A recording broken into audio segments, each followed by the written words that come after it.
Good afternoon everyone, my name is Lisa Webb and I'm one of the Service Development Managers working in Tees Escombe Valleys Foundation Trust, which is a bit of a mouthful, so we shorten it to TUVE. In terms of a brief overview of our organisation, I think Kelly definitely trumped me because I thought we would have the biggest geographical cover. We're in the northeast of England, by the way, and we do cover 3,600 square miles. Very mixed geography of rural, industrial, quite spread out. We've got over 170 sites and nearly 6,000 staff, and again I thought we'd have the most staff, and you trumped me again. So quite diverse and quite a challenge in terms of the geography. We're a mental health organisation that delivers a range of mental health, learning disability and substance misuse services, like I say, across that geography.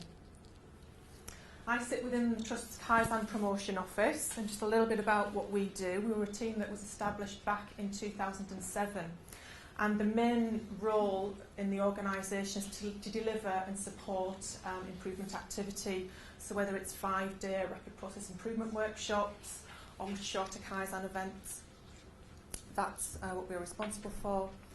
We also have a lead on pathway development in the organisation. I'll touch upon that a little bit later on.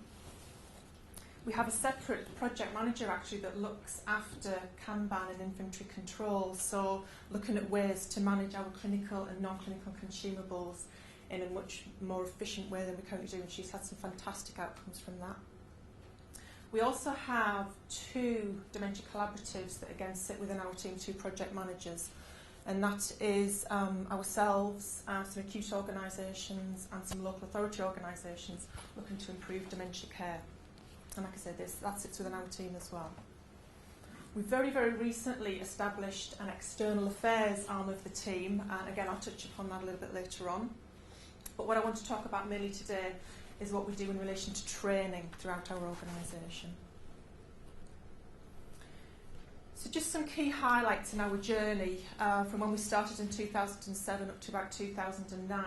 And some key points were that back in 2007 we became part of the NETS Coalition, which is the North East Transformation System. And via that forged relations with Virginia Mason Medical Centre, which for those of you who don't know, is an acute hospital out in the States who've taken TPS and converted into an acute setting very, very well. So over that couple of years we were actually coached and trained by Virginia Mason. And we ended up with 7 certified leaders, and again I'll explain what we term as certified leaders as I go on. I think it's important to say at this point that all of our board members are actually trained certified leaders, which is the highest level of training within our organisation, so we've got brilliant buy-in and commitment from board level. We had some Hearts and Minds visits, so out to Seattle to see how Virginia Mason were doing it, and again some really great experiences out in America to bring back for us to use. And also our KPO team expanded and went from 3 to about 10 by the end of 2009, with myself joining in 2008. So by this time we realised that our quality improvement system, our QIS system, was definitely here to stay. We had complete buy-in from the board. This was a long-term commitment for us. We'd already done a lot of awareness sessions with key staff. We'd had a lot of improvement events, so via those improvement events staff were being exposed to methodology. But actually when we got to this point in our journey we actually realised we needed to do much more than that, and it needed to be much more than just awareness raising. And we needed to be actually teaching others those practical tools to be able to use them themselves and to obviously benefit our service users. And again, this has already been mentioned more than once. We have to also reinforce it's not just a set of tools, it's that mindset, that change of mindset and a philosophy to ensure that we're improving constantly and continuously. So what we decided to do was actually create a number of programmes that were focused at particular staff groups, and again as I go through I'll explain why we did that. But the ultimate aim was to increase the capacity and capability of staff within our organisation who had a much greater understanding of the lean methodology, our quality improvement system tools, and who could actually practically apply them. So that was our aims. So like I said, we developed a range of training programmes which I'm going to talk through with you now. Our first and most the highest level, I guess, of training. We call it our Certified Leader Training Programme, and one's nodding there. Yeah. Yes. Oh, you know Mahini. Mahini's one of our graduate management trainees, I'm guessing was with you before us, yeah. So our Certified Leader Training Programme, like I said, it's the most rigorous level of training. So everybody in the KPO team is a certified leader, but also our at the top level of the organisation, so I've already said our exec team, our heads of service, our locality managers are all rigorously trained and intensively trained in 21 core modules of lean principles and methodology. And that takes place over 4 days. They're then tested on that theory that they're taught during that certified leader training using a module marathon approach. And what's that mean? I've got Nicola and you in the audience then, they know exactly what I'm talking about. And basically they come in with a group of peers, and we literally pick out of a hat one of those 21 modules and have to stand up and deliver that module. So it can be quite a scary experience. So that's the test of their theory. What they then have to do is actually workshop lead 2 5-day rapid process improvement workshops, and they are coached through those RPIWs from experienced lean coaches, and so they're assessed against key criteria. Once they've successfully completed their RPIWs, they're then deemed to be a certified leader, and to ensure that they retain that those skills, expertise and knowledge, and to retain their certification, they have to deliver and workshop lead at least one rapid process improvement workshop on an annual basis as a bare minimum. So even our exec team, our chief executive, I'm in the process of arranging his in April, where he's workshop leading a rapid process improvement workshop. In terms of numbers, we at the moment that totals to 62 certified leaders. We've currently got another 12 in training, and on average we train about 12 people a year in our certified leader training. So moving on, by 2010 we had 33 certified leaders. Again, we were still targeting that certified leader training in our heads of department.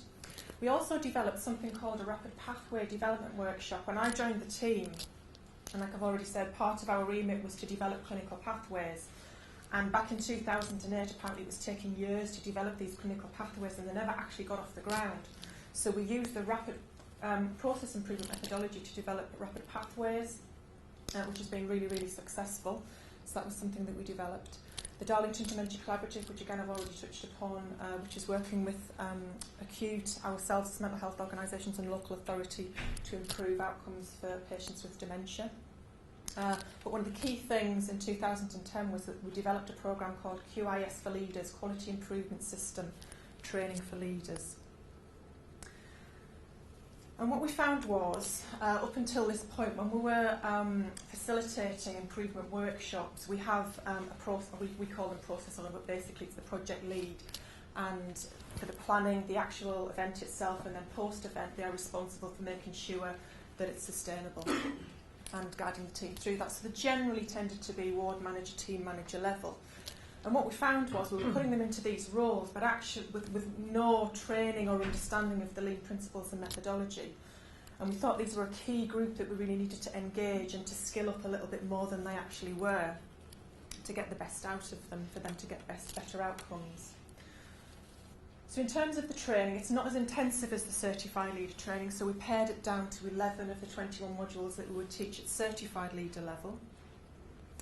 But a little bit like Chris mentioned, for your yellow belt, we ask the staff to come along with a project of their own, so it's something within their own remit, their own work area. So they're not only benefiting from the training, but they're actually applying it in their own work area, so they actually get the benefits from that as well. And again, we mentioned as well, Chris, keep it small, keep it manageable. You know, you're being taught in the methodology, but also we want you to have some outcomes, so keep it manageable. It is a combination of classroom sessions, so we have them come along to a half-day session once a month, and we will teach them, kind of drip feed them the modules. So we start with the basics, you know, value and waste, 5S, visual control, and then we'll ask them to apply those principles to their actual project, bring that back to the next session, and with their peer group, feedback what they've done. And like I say, that it's over 6 months, but actually the project actually finishes at between 4 and 5 months. So we teach them how to measure, again, something that Chris talked about, making sure they understand the importance of that. You know, the change doesn't necessarily bring improvements, so you have to know what your baseline is, and teaching them all of those principles, which they can use way beyond the lifespan of this particular project. One of the key things that we said from the very beginning was we didn't want us as a KPO team to be going in and have the sole responsibility for delivering this training, because then it would be seen as something that's the KPO delivering. So I've talked about these certified leads that we have across the organisation who are at a very senior level. And so they actually sponsor and mentor each of the individuals on this leader programme. So they help them scope their projects, they help them with some of the technical elements of it in between the training sessions. And so our responsibility is to deliver the training, but in between the training sessions it's actually their mentor within the directorates that actually support them, which again gets that buy-in within the services themselves. And it also helps with making sure that the projects that the QIS leaders bring to the training fits in with their organisation, their department and strategy and where they're going. So make sure that they're choosing the right projects. We have a competency checklist, which basically is we have a list of tasks that they have to achieve, and then they've got to evidence them when they come back the next time.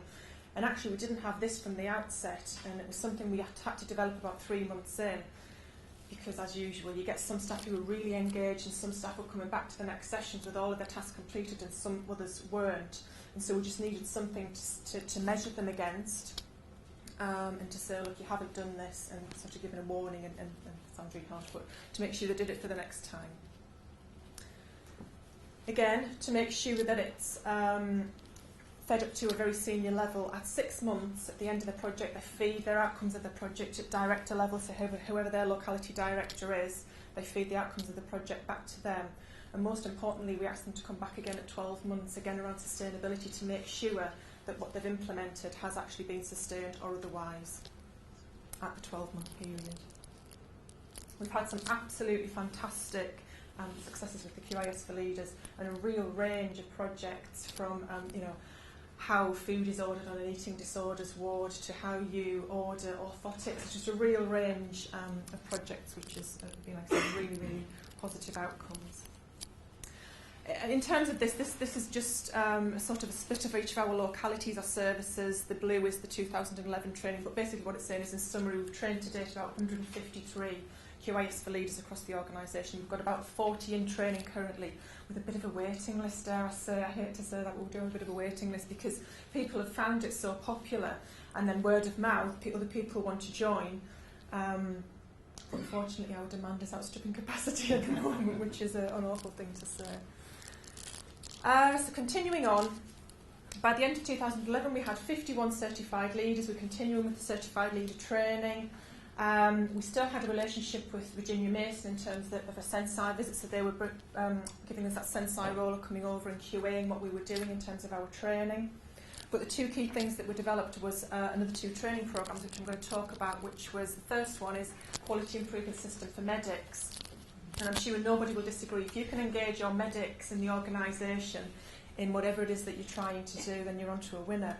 So very early on, our clinical director, actually we have a clinical director who sits within the KPO team, said that she wanted to make it mandatory for all of our medics, our consultants and our specialist doctors must actually attend training to level 2, and the next slide will tell you what level 2 is across the organisation. We have 3 certified leaders, so that's the highest level of training already. We've got 3 in training, we've got another 5 due to commence on. That'll be 11 medics that we've got in the organisation trained to full certified leader level, which is fantastic. In terms of the levels, level 1 is attending the training sessions. That's the teaching with all the 21 modules, and then they undergo the module marathon. So every medic in our organisation is tested on the theory. If they want to, if they choose to, they can go to the next level, which is actually leading an RPIW and becoming a certified leader. And like I say, by the end of this year into next year, we'll have 11 of those in the organisation. And then if they want to retain that, it's the recertification process. So we're really proud of that. I think, if you can engage your medics, say you're onto a winner.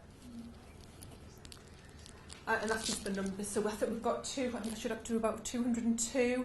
So we had 31 completing. We've got a lot in training at the moment because we're getting through them slowly but surely. And that 9 is actually people who are either on long-term sick or out on another post at the moment.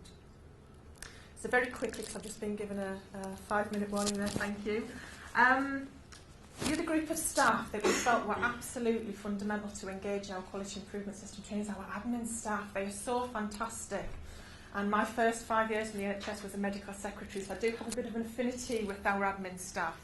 And whenever they were on our improvement events and taking part in improvement events, the ideas that they came up with, because I think they're one group of staff that really know the process right the way through. So this was a pared down version of the quality improvement system for leaders training, much shorter. 7 of the 21 modules, but key things that we felt would help them, so things like 5S, visual control, setup reduction. And the funniest thing is when we're actually teaching this, they're already doing things like setup reduction, they just don't know that they're calling it setup reduction. Very similar to QIS for leaders, like I say, except it's just 2 half-day sessions, 6 weeks apart, and we train them in those modules there. But again, they report back to their peer group on the outcomes that they've got, and there's some fantastic outcomes. One particular lady, she was on the first cohort, and she worked in a drug substance misuse clinic. And they had a clinic, well, it was a room actually, where they saw like a needle exchange, and all the clinic needles and things like that were all stored in this room, and it was horrendous, and everything just got chucked in there, and nobody really had a handle on what the inventory levels were. And so she took it upon herself to 5S and create a Kanban system in this particular room. And what they got from that was, and we have 7 bases across the geography, that there was that much excess inventory in that particular clinic room that across the other 7 bases they didn't have to order any stock for the next 6 months. And I just think if she hadn't come on this programme, how long would it have been before somebody actually did anything about that? So she was particularly proud of that. That was one of our stars. So just very quickly moving on. So we've now in a position where we've got, like I say, 60 certified leaders in the organisation. We're continuing with our training programmes with medics, admin and QIS for leaders. We've just set up an external arm called the External Affairs, which I think is a bizarre... I'm thinking internal affairs now. We have one manager in the team who is basically, we're going external and we're training other organisations in the methodology that we have. That's just been going for about 6 to 8 months now with great success, I have to say. Just some quick examples of the other types of training we do. It's not formal training, but things like on the leadership and management programme that is run in-house, we will do a session around some of the basics of the quality improvement system. We do a regular session with trust governors, again teaching them some of the basics of the quality improvement system. I did a session just before Christmas with a service user group actually, again teaching them just basics about 5S, visual control, things like that, for them to use on a practical level, but if they're ever involved in an improvement event, which we always actively encourage that, they've got a bit better knowledge of what the quality improvement system is. And I've mentioned the 12 partnership organisations, which are the Dementia Collaborative. When we're engaging with those other organisations and part of the Dementia Collaborative, they're obviously being trained as well in the methodology. And I've mentioned the external. So the future for us, I think the external, like I say, it's taken off like we would never have believed, to be honest, without any marketing at all. So that's quite exciting. We'll continue with the certified leader training as well as our other training. And what we're thinking about now is thinking about healthcare assistants, our estates and facilities, and trying to get some bespoke training for those people as well to encourage them. So it doesn't become this exclusive club, so it's very inclusive so everybody can be involved. I think that might be the end. Perfect timing. What your take-up was like from medics initially? Especially as you put in something in place that you wanted all medics yes. trained. Yeah. Well, because it's now part of the job plan and they have to do it, so it's non-negotiable. The same as anything, we have some medics who absolutely love it, they think it's the best thing. Some come a little bit more reluctantly to those training sessions. But I would say in all of the organisations that I've worked in, this group of medics seem to be much more open, and I think that's to do with the culture in the organisation. We've had lots and lots of successes from our improvement event, which obviously lots of people hear about, including our medics. So I think they want to be part of that, but we still have those who. But I think that group is much smaller than anything I experienced before. And I think a brilliant idea. I think it's telling that, because to do the certified leader training, it's a big commitment from them. It's a lot of time out of their clinical day. So I think, whilst 11 doesn't sound very many, 11 medics actually taking that time out and then committing to then do that on an ongoing basis, because the planning time for an RPIW is 6 weeks beforehand, the actual week, and then time afterwards. That's a significant commitment for them. But I think because we have got people actually saying, yes, I'd like to do that, I think that speaks volumes. Thank you. Anyone else? Impressively highly structured system, it's great. I was just wondering, in terms of if you have some examples of the impact on services and sort of clinical delivery, and how patients are involved or services are involved. We try and evaluate as much as we can. We always get patients to be involved in our improvement work. Certainly the formal improvement work that we do in terms of the 5-day events or the Kaizen events. And we always encourage, when we do our QAs for Leaders programme, for example, exactly the same philosophy of asking the customers what is it that they want, and so it's exactly the same regardless of whether it's a formal event or whether it's a QAs for Leaders.